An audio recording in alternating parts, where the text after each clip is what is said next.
खबर जो मुद्दा बने दे विच स्वागत है। गौरव शुक्ला मैं हां तुहाडे नाल। अज जिक्र नवें साल दे पहले दिन ही वापरे हादसियां दा करांगे। हादसे हरियाणा तो लैके वैष्णो देवी माता दे दरबार तक वापरे ने, जिन्हां दे विच कई लोकां दी जान चली गई।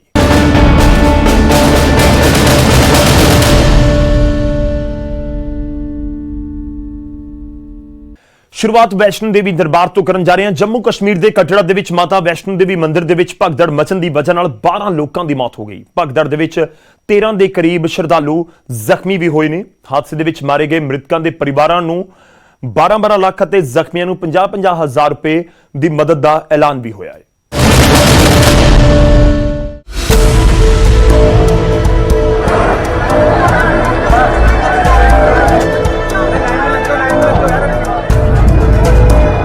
ਵੱਡੀ ਗਿਣਤੀ ਦੇ ਵਿੱਚ ਇਕੱਠੇ ਹੋਏ ਸ਼ਰਧਾਲੂ ਭੀੜ ਅਜਿਹੀ ਕਿ ਪੈਰ ਤੱਕ ਨਹੀਂ ਰੱਖਿਆ ਜਾ ਸਕਦਾ, ਹਿੱਲਣ ਡੁੱਲਣ ਤੱਕ ਦੀ ਥਾਂ ਨਹੀਂ ਹੈ।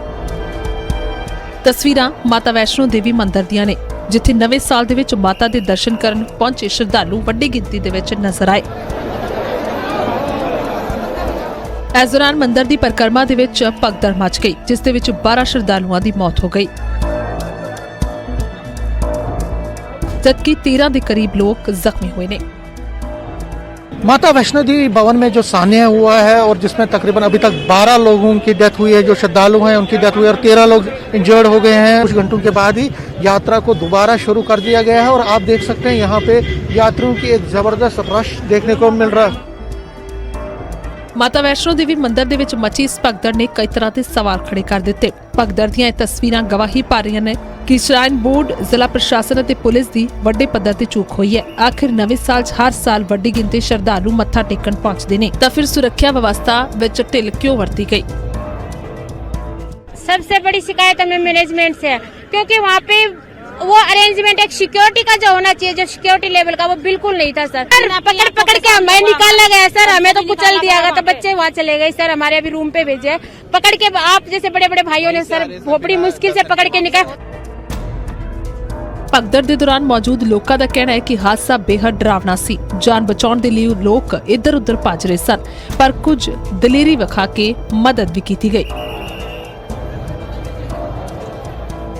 ये हादसा हमारे सामने हुआ है और हमें भी दबा लिया था बिल्कुल। आप जैसे भाइयों ने हमें जैसे तैसे वहाँ से निकाला है, जब हमारे प्राण बचे हैं। और न हमारे किसी के भी दर्शन हुए भैया, वहाँ पे बगैर दर्शन के जितनी भी जनता आ रही है वापिस, ये सब बगैर दर्शन के आ रहे हैं। हादसे ਨੂੰ ਲੈ ਕੇ ਜ਼ਿਲ੍ਹਾ ਪ੍ਰਸ਼ਾਸਨ ਤੇ ਸ਼ਰਾਈਨ ਬੋਰਡ ਦੇ ਵੱਲੋਂ ਹੈਲਪਲਾਈਨ ਨੰਬਰ 0199123480 ਤੇ 0199123405 ਜਾਰੀ ਕੀਤੇ ਗਏ ਨੇ। ਇਸ ਤੋਂ ਇਲਾਵਾ ਹਾਦਸੇ ਦੀ ਜਾਂਚ ਲਈ ਹਾਈ ਲੈਵਲ ਕਮੇਟੀ ਦਾ ਵੀ ਗਠਨ ਕਰ ਦਿੱਤਾ ਗਿਆ, ਜਿਸ ਦੇ ਵਿੱਚ ਗ੍ਰਹਿ ਮੰਤਰਾਲੇ ਦੇ ਪ੍ਰਿੰਸੀਪਲ ਸਕੱਤਰ, ਜੰਮੂ ਦੇ ADGP ਅਤੇ ਡਿਵੀਜ਼ਨਲ ਕਮਿਸ਼ਨਰ ਸ਼ਾਮਲ ਸਨ। सरकार के ਵੱਲੋਂ मृतक परिवारों ਨੂੰ 12-12 लाख रुपए और जख्मियों ਨੂੰ 50-50 हज़ार रुपए की मदद दी गई है। तो दूर की बात, हम अपनी जान बचा के यहाँ तक वापस आ गए, यही हमारे लिए बहुत अच्छी बात है। इसमें सबसे बड़ा जो पॉइंट्स निकल के आता है, CRPF को यहाँ की सिक्योरिटी दी हुई है, उनका तरफ से कोई भी जवान तैनात नहीं था। हादसे तो बाद कुछ देर ਲਈ यात्रा ਤੇ रोक ला दी गई सी, जिस ਨੂੰ बाद ਦੇ ਵਿੱਚ बहाल कर दिता गया। कटरा तो पवन शर्मा ते शमीर भट्ट, न्यूज़ 18 पंजाब।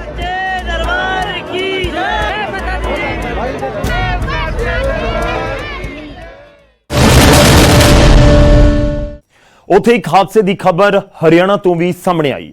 ਭਿਵਾਨੀ ਦੇ ਵਿੱਚ ਦਰਦਨਾਕ ਹਾਦਸਾ ਵਾਪਰਿਆ, ਜਿੱਥੇ ਦਾਦਮ ਮਾਈਨਿੰਗ ਏਰੀਆ ਦੇ ਵਿੱਚ ਪਹਾੜ ਦਾ ਇੱਕ ਹਿੱਸਾ ਖਿਸਕ ਗਿਆ, ਜਿਸ ਦੇ ਹੇਠਾਂ ਕਈ ਮਜ਼ਦੂਰ ਦਬ ਗਏ। ਮਲਬੇ ਦੇ ਵਿੱਚ 15 ਤੋਂ 20 ਦੇ ਕਰੀਬ ਲੋਕਾਂ ਦੇ ਦੱਬੇ ਹੋਣ ਦਾ ਖਦਸ਼ਾ ਜਤਾਇਆ ਗਿਆ। इस दौरान कई लोगों को अपनी जान भी गवानी पई।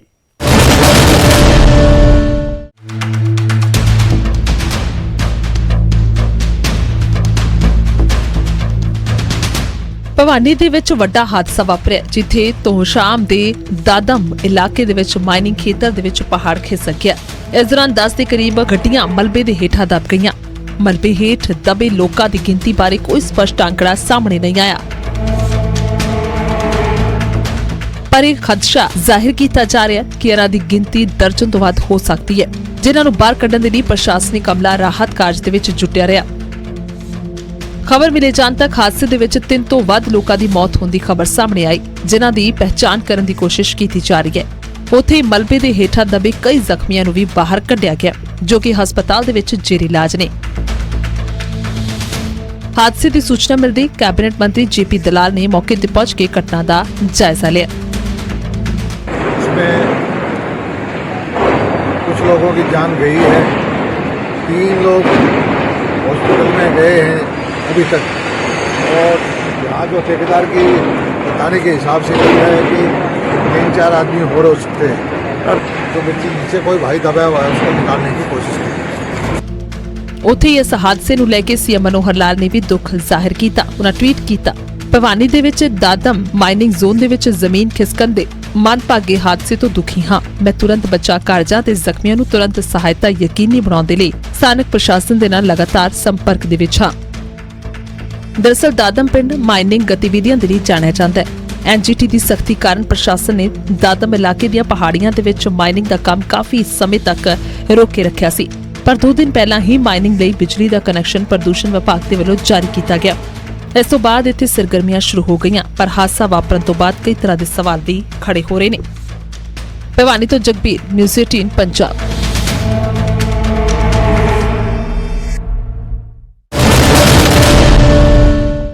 ਨਵੇਂ ਸਾਲ ਦੇ ਮੌਕੇ ਜਿੱਥੇ ਵੈਸ਼ਨੋ ਦੇਵੀ ਤੇ ਭਿਵਾਨੀ ਦੇ ਵਿੱਚ ਹਾਦਸਾ ਵਾਪਰਿਆ ਤਾਂ ਉੱਥੇ ਹੀ ਉਹਨਾਂ ਦੇ ਵਿੱਚ ਵੀ ਨਿਰਮਾਣ ਅਧੀਨ ਇਮਾਰਤ ਦੇ ਵਿੱਚ ਹਾਦਸਾ ਹੋਇਆ, ਜਿੱਥੇ ਮਾਰਬਲ ਹੇਠਾਂ ਦਬ ਕੇ 2 ਮਜ਼ਦੂਰਾਂ ਦੀ ਮੌਤ ਹੋ ਗਈ, 3 ਗੰਭੀਰ ਜ਼ਖਮੀ ਹੋ ਗਏ।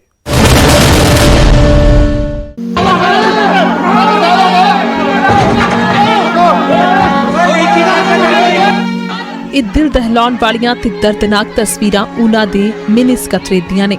ਹਰ ਪਾਸੇ ਅਫਰਾ ਤਫਰੀ ਦਾ ਮਾਹੌਲ ਹੈ। ਕੋਸ਼ਿਸ਼ ਹੋ ਰਹੀ ਹੈ ਇਹਨਾਂ ਲੋਕਾਂ ਨੂੰ ਬਚਾਇਆ ਜਾਵੇ।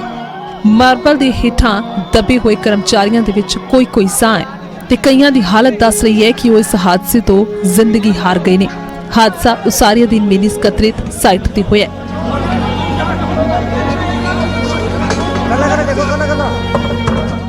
आज सुबह कॉन्ट्रैक्टर का एक ट्रक आया था जिसमें मार्बल की शीटें थी, तो उनको उतारने के लिए मजदूर लगे थे।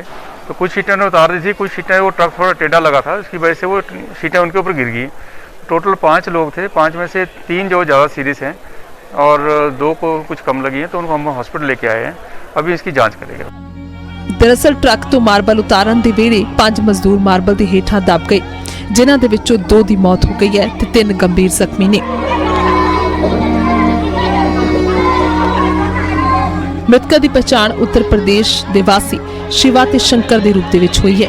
दस्सिया जा रहा है कि मिनी सकत्रेत उसारी अधीन साइट ते ट्रक दे विच मार्बल लिआंदा गया सी, जिथे अनलोड करते हुए ट्रक दे विच मौजूद 5 मजदूर ट्रक की एक साइड का पहिया बैठण दे चलदे मार्बल के हेठां दबे गए।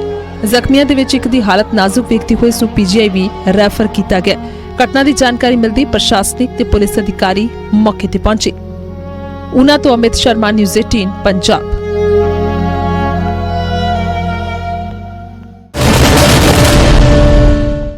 ਹੁਣ ਰੁਕ ਕਰਦੇ ਹਾਂ ਜਲੰਧਰ ਦਾ, ਜਿੱਥੇ ਸ਼ਰੇਆਮ ਦਿਨ ਦਿਹਾੜੇ ਬਾਜ਼ਾਰ ਦੇ ਵਿੱਚ ਇੱਕ ਮਹਿਲਾ ਦੇ ਵੱਲੋਂ ਕੁੜੀ ਦੇ ਨਾਲ ਕੁੱਟਮਾਰ ਕੀਤੀ ਗਈ।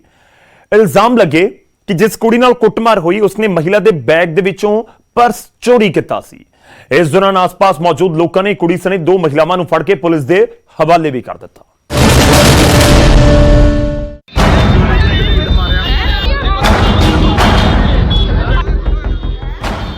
ਸ਼ਰੇਰਾਹ ਬਾਜ਼ਾਰ ਦੇ ਵਿੱਚ ਇੱਕ ਕੁੜੀ ਦੇ ਨਾਲ ਕੁੱਟਮਾਰ ਹੋ ਰਹੀ ਹੈ। ਮਹਿਲਾ ਬਾਲਾਂ ਤੋਂ ਫੜ ਕੇ ਕੁੜੀ ਦੇ ਥੱਪੜ ਤੇ ਥੱਪੜ ਮਾਰ ਰਹੀ ਹੈ। ਕੁੜੀ ਮੁਆਫੀ ਮੰਗ ਰਹੀ ਹੈ, ਲੇਕਿਨ ਕੁੱਟਮਾਰ ਕਰਨ ਵਾਲੀ ਮਹਿਲਾ ਰੁਕਣ ਦਾ ਨਾਂ ਨਹੀਂ ਲੈ ਰਹੀ।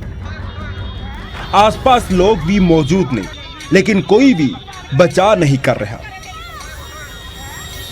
ਤਸਵੀਰਾਂ ਜਲੰਧਰ ਤੋਂ ਸਾਹਮਣੇ ਆਈਆਂ ਨੇ, ਜਿੱਥੇ ਪੀਏਪੀ ਕੰਪਲੈਕਸ ਦੇ ਵਿੱਚ ਇਹ ਪੂਰਾ ਹੰਗਾਮਾ ਬਰਪਿਆ। ਦਰਅਸਲ ਇੱਥੇ ਇੱਕ ਮਹਿਲਾ ਆਪਣੀ ਧੀ ਦੇ ਨਾਲ ਸ਼ਾਪਿੰਗ ਕਰਨ ਦੇ ਲਈ ਪਹੁੰਚੀ ਹੋਈ ਸੀ।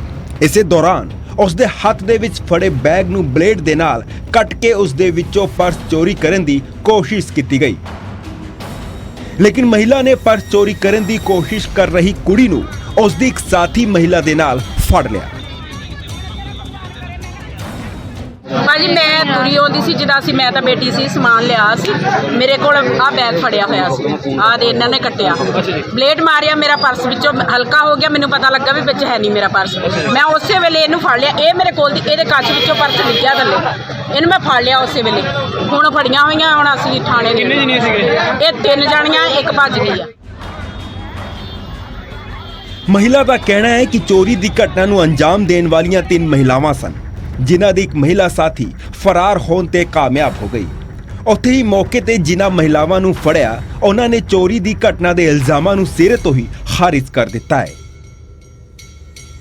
हमने नहीं की, वो दूसरी लड़की थी उसने किया, और हमने तो बताया था पर्स के नीचे। वो लड़की भी आपके साथ आपके साथ ही है जी लड़की? वो थी हमारे साथ में, वो आपके साथ नहीं थी? और आपने तो अभी उनसे फोन कर किया लड़की को? उसको नहीं किया, वो तो घर पे किया, हमारे साथ नहीं थी वो लड़की। बहरहाल चोरी के इल्जामां हेठ फड़ी गईਆਂ ਦੋਵੇਂ ਮਹਿਲਾਵਾਂ ਨੂੰ ਪੁਲਿਸ ਦੇ ਹਵਾਲੇ ਕਰ ਦਿੱਤਾ ਗਿਆ ਹੈ। ਜਲੰਧਰ ਤੋਂ ਸੁਰਿੰਦਰ ਕੰਬੋਜ ਦੀ ਰਿਪੋਰਟ, ਨਿਊਜ਼ 18 ਪੰਜਾਬ।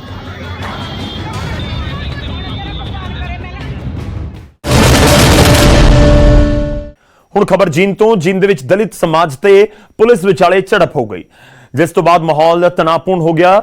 ਇੱਥੇ 2 ਪਿੰਡਾਂ ਦੇ ਦਲਿਤ ਸਮਾਜ ਦੇ ਲੋਕਾਂ ਦਾ ਬਾਈਕਾਟ ਕਰ ਦਿੱਤਾ ਗਿਆ, ਜੋ ਜਾਣਕਾਰੀ ਸਾਹਮਣੇ ਆਈ, ਜਿਸ ਨੂੰ ਲੈ ਕੇ ਪਿਛਲੇ 3 ਮਹੀਨਿਆਂ ਤੋਂ ਵਿਵਾਦ ਭਖਿਆ ਹੋਇਆ ਹੈ।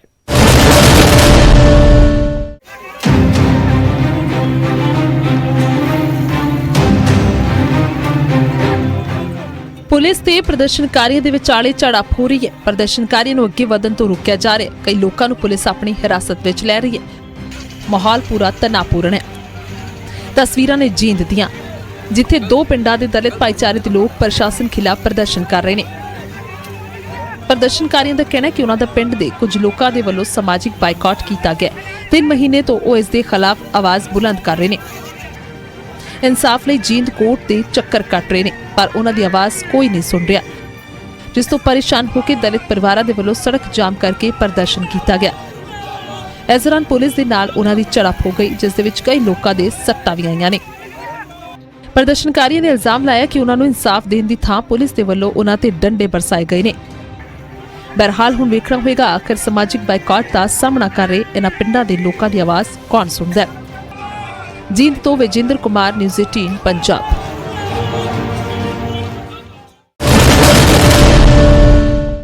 ਉਧਰ ਸੰਗਰੂਰ ਦੇ ਲਹਿਰਾ ਗਾਗਾ ਦਾ 25 ਸਾਲਾ ਜਵਾਨ ਸ਼ਹੀਦ ਹੋਇਆ ਹੈ। ਤੇਲੰਗਾਨਾ ਦੇ ਸੁਕਮਾ ਦੇ ਵਿੱਚ ਮਾਓਵਾਦੀਆਂ ਦੇ ਨਾਲ ਲੋਹਾ ਲੈਂਦੇ ਹੋਏ ਉਹਨਾਂ ਦੀ ਸ਼ਹਾਦਤ ਹੋਈ। ਸ਼ਹਿਰ ਦੇ ਵਿੱਚ ਸੋਗ ਦੀ ਲਹਿਰ ਹੈ।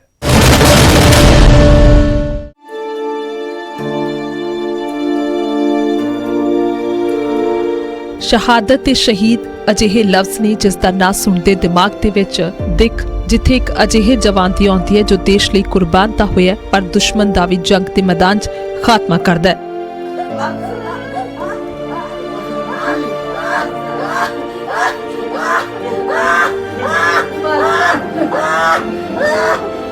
ਜੀ ਹਾਂ, ਇਹ ਵਰਲਾਪ ਜ਼ਿਲ੍ਹਾ ਸੰਗਰੂਰ ਦੇ ਲਹਿਰਾ ਗਾਗਾ ਦੇ ਉਸ ਪਰਿਵਾਰ ਦੇ ਵਿੱਚ ਹੈ ਜਿਨ੍ਹਾਂ ਦਾ 25 ਸਾਲਾ ਨੌਜਵਾਨ ਵਰਿੰਦਰ ਤੇਲੰਗਾਨਾ ਦੇ ਸੁਕਮਾ ਦੇ ਵਿੱਚ ਮਾਓਵਾਦੀਆਂ ਦੇ ਨਾਲ ਮੁਕਾਬਲੇ 'ਚ ਸ਼ਹੀਦ ਹੋ ਗਿਆ, ਜਿਸ ਤੋਂ ਬਾਅਦ ਪਰਿਵਾਰ ਦਾ ਰੋ ਕੇ ਬੁਰਾ ਹਾਲ ਹੈ ਤੇ ਮਾਂ ਦੇ ਹਾਲਾਤ ਵੇਖ ਤਾਂ ਕਿਸੇ ਦੀ ਵੀ ਅੱਖ ਭਰ ਆਵੇ।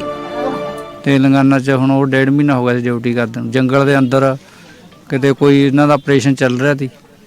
ਉਸ ਆਪਰੇਸ਼ਨ ਦੇ ਵਿੱਚ ਸਾਨੂੰ ਕੱਲ ਸ਼ਾਮ ਨੂੰ ਫੋਨ ਆਇਆ। ਮਾਣ ਸਾਨੂੰ ਸਾਡੇ ਪੁੱਤ ਦੇ ਉੱਤੇ ਪੂਰਾ ਗਰਵ ਹੈ ਜੀ। ਪਰਿਵਾਰ ਨੇ ਦੱਸਿਆ ਕਿ ਵਰਿੰਦਰ ਕੋਬਰਾ ਕਮਾਂਡੋ 208 ਦੇ ਵਿੱਚ ਕਮਾਂਡੋ ਸੀ, ਜੋ ਕਿ 4 ਸਾਲ ਪਹਿਲਾਂ ਫੌਜ 'ਚ ਭਰਤੀ ਹੋਇਆ ਤੇ ਅਖੀਰਲੇ ਸਮੇਂ ਘੱਟੋ ਘੱਟ 1.5 ਘੰਟਾ ਦੁਸ਼ਮਣਾਂ ਦੇ ਨਾਲ ਲੜਦਾ ਰਿਹਾ ਤੇ ਅਖੀਰ ਕਈ ਗੋਲੀਆਂ ਲੱਗੀਆਂ ਤੇ ਜਵਾਨ ਸ਼ਹੀਦ ਹੋ ਗਿਆ। 4 ਸਾਲ ਹੋ ਗਏ। 1 ਸਾਲ ਪਹਿਲਾਂ ਇਹਨੇ ਕੋਬਰਾ ਕਮਾਂਡੋ ਟ੍ਰੇਨ ਕਰਕੇ ਕੋਬਰਾ ਕਮਾਂਡੋ ਜੁਆਇਨ ਕਰ ਲਈ। CRPF 208 ਕੋਬਰਾ ਕਮਾਂਡੋ ਦੇ ਵਿੱਚ ਡਿਊਟੀ ਕਰ ਰਿਹਾ ਸੀ। ਸਾਡਾ ਪੁੱਤ ਬਹਾਦਰੀ ਨਾਲ ਲੜਿਆ। ਘੰਟਾ 1.5 ਘੰਟਾ ਗੋਲੀ ਲੱਗਣ ਤੋਂ ਬਾਅਦ ਵੀ ਉਹ ਕਹਿੰਦੇ ਲੜਦਾ ਰਿਹਾ। ਸਿਰਫ ਪਰਿਵਾਰ ਨਹੀਂ ਬਲਕਿ ਵਰਿੰਦਰ ਦੇ ਦੋਸਤਾਂ ਨੇ ਵੀ ਭਰੀਆਂ ਅੱਖਾਂ ਦੇ ਨਾਲ ਦੱਸਿਆ ਕਿ ਸ਼ੁਰੂ ਤੋਂ ਹੀ ਵਰਿੰਦਰ ਨੂੰ ਫੌਜ ਦੇ ਵਿੱਚ ਭਰਤੀ ਹੋਣ ਦਾ ਜਨੂਨ ਸੀ ਤੇ ਆਖਿਰ 4 ਸਾਲ ਪਹਿਲਾਂ ਉਹ ਭਰਤੀ ਹੋ ਗਿਆ। ਰਾਤ ਪਤਾ ਲੱਗਿਆ, ਬਸ ਯਕੀਨ ਨਹੀਂ ਹੋਇਆ। ਉਹਦੇ ਫੋਨ ਕੀਤਾ ਸੀ ਨੇ, ਬਾਰ-ਬਾਰ ਉਹਨੂੰ ਫੋਨ ਕਰ ਰਹੇ ਸੀਗੇ ਅਸੀਂ। ਨੰਬਰ ਉਹਦਾ ਸਵਿਚ ਆਫ ਆ ਰਿਹਾ ਸੀ। ਸਾਨੂੰ ਫੋਨ ਕਾਲਸ ਆ ਰਹੀਆਂ ਸੀਆਂ ਵੀ ਐਵੇਂ ਕਰਕੇ ਇਦਾਂ ਗੱਲ ਹੋ ਗਈ ਹੈ ਨਾ। ਅਸੀਂ ਪਤਾ ਕੀਤਾ ਵੀ ਆਨਲਾਈਨ ਨਹੀਂ ਜਾਂ ਕੁਝ ਵੀ ਗੱਲ ਨਹੀਂ ਹੋਈ 2 ਦਿਨਾਂ ਦੀ ਵੀ ਕੀ ਗੱਲ ਹੈ। ਥੱਲੇ ਖਬਰ ਆਈ ਵੀ ਇਦਾਂ ਗੱਲ ਹੋਈ ਪਰ ਅਸੀਂ ਵਿਸ਼ਵਾਸ ਨਹੀਂ ਕੀਤਾ। ਫਿਰ ਵੀ ਅਸੀਂ ਪੂਰਾ ਫੋਨ ਕੀਤੇ ਵੀ ਕੀ ਇਦਾਂ ਦੀ ਗੱਲ ਹੈ। ਇਸ ਮੌਕੇ ਸਾਬਕਾ ਮੁੱਖ ਮੰਤਰੀ ਰਜਿੰਦਰ ਕੌਰ ਪੱਠਲ ਵੀ ਪਰਿਵਾਰ ਦੇ ਨਾਲ ਦੁੱਖ ਵੰਡਾਉਣ ਪਹੁੰਚੇ। 2 ਗੱਲਾਂ ਹੈਗੀਆਂ, 2 ਹਿੱਸੇ ਇਸ ਗੱਲ ਦੇ। ਇੱਕ ਪਾਸੇ ਤਾਂ ਜਿਵੇਂ ਆਪਾਂ ਸਮਝਦੇ ਹਾਂ ਕਿ ਸਾਡਾ ਬੱਚਾ, ਸਾਡੇ ਸ਼ਹਿਰ ਦਾ ਬੱਚਾ, ਸਾਡੇ ਦਿਲ ਦਾ ਟੁਕੜਾ ਸਾਨੂੰ ਹਮੇਸ਼ਾ ਲਈ ਬਦੌਗੀ ਦੇ ਗਿਆ। ਦੂਜੇ ਪਾਸੇ ਇਹ ਹੈ ਵੀ ਇਸ ਤਰ੍ਹਾਂ ਦਸਤੂਰ ਬਣਿਆ ਦੁਨੀਆ ਦੇ ਜਾਣਾ ਹੈ, ਅਜੇ ਉਹਦੀ ਉਮਰ ਜਾਣ ਵਾਲੀ ਨਹੀਂ ਸੀ। ਪਰ ਜਿਸ ਤਰ੍ਹਾਂ ਉਹ ਗਿਆ ਤੇ ਜਿਸ ਤਰ੍ਹਾਂ ਬਹਾਦਰੀ ਖੱਟ ਕੇ ਇੱਕ ਸਾਡੇ ਸਾਰਿਆਂ ਦੇ ਮੱਥੇ ਦਾ ਤਾਜ ਬਣ ਕੇ ਗਿਆ। ਸੰਗਰੂਰ ਤੋਂ ਚਰਨਜੀਤ ਕੌਸ਼ਲ, ਨਿਊਜ਼ 18 ਪੰਜਾਬ।